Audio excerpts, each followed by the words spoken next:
Bonjour à tous. Après une semaine et demie d'absence, je suis de retour. J'espère que vous allez bien. Alors aujourd'hui, je vais vous parler de comment conserver les asticots. Alors on a beaucoup parlé d'asticots, on a parlé de comment les produire, alors comment les donner, les extraits donnés aux animaux. Maintenant, on va parler de leur conservation. Alors, souvent, avec la technique que nous avons présentée, nous vous avons montré, vous pouvez les produire en grande quantité. Et pour éviter que ces mêmes asticots qui peuvent se décomposer le soient ainsi, il faut avoir un système pour les conserver et obtenir de la poudre, voilà, parfois pour mélanger avec l'aliment que vous voulez produire. Comment ça se passe? Lorsque nous arrivons à produire massivement les asticots, il faut arriver à les extraire, voilà, les écarter du substrat bien sûr, et maintenant il faut les sécher. Il faut d'abord les sécher.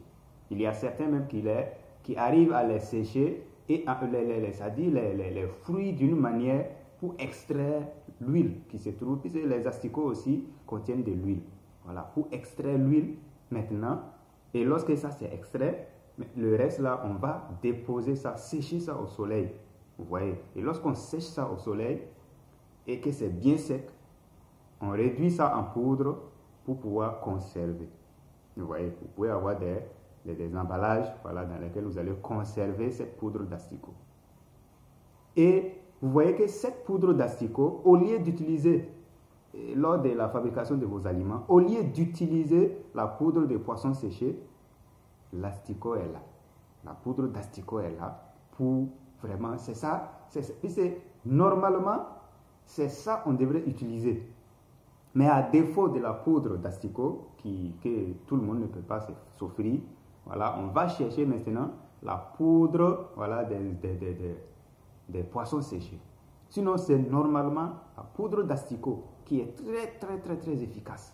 Vous voyez, c'est 2 fois plus efficace que la poudre de poisson séché.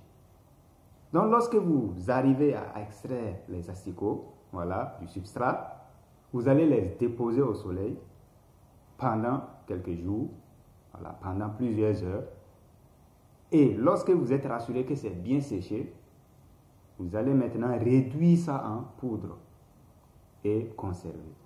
Voilà comment il faut faire pour conserver l'asticot pendant plusieurs moments. Et vous voyez qu'à un moment donné, si vous ne voulez pas écraser, réduire ça en poudre, vous pouvez conserver ça comme ça et pour commercialiser, comme nous le faisons d'ailleurs. Vous voyez, nous le faisions, voilà, commercialisons les trucs, les asticots. Vous voyez. Donc, et ça vous rapporte aussi. Donc, vous voyez aussi comment on peut se trouver aussi, voilà, une source de revenus à travers la production des asticots. Lorsque vous produisez en masse et que vous avez suffisamment pour vos animaux, vous pouvez, le reste là, vous pouvez conserver ou bien commercialiser. C'est à vous de voir, selon votre programme. Vous devez tracer un très bon programme pour respecter tout ça. Alors, une fois que c'est fait, il n'y a pas de problème. Vous allez voir le résultat sur vos animaux, sur vos oiseaux, tout de suite. Voilà. Et n'oubliez pas, les asticots aussi peuvent nourrir d'autres animaux, voilà, tels que les poissons. Il y en a nombreux qui sont ceux qui cherchent même à avoir les asticots pour pouvoir nourrir leurs poissons. La pisciculture. Vous voyez l'importance des asticots. Donc désormais, ne vous faites plus de soucis lorsque vous obtenez les asticots et que vous ne voulez même pas les donner tout de suite à vos oiseaux. Vous pouvez déjà commencer à les sécher et après les réduire en poudre pour mélanger avec l'aliment.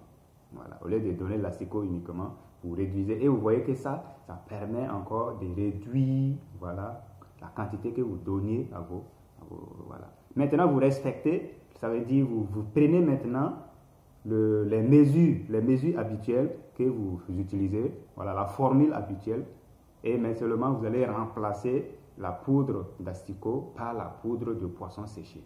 Voilà. Normalement, c'est ce qui devrait se passer. Les amis, j'espère que vraiment ça vous a satisfait. Si réellement cette vidéo vous a donné encore un surplus sur votre connaissance en aviculture, alors n'attendez pas, n'oubliez pas de liker la vidéo, d'aimer la vidéo et de la partager avec vos proches. Merci beaucoup et à très bientôt pour d'autres vidéos. Je vous salue.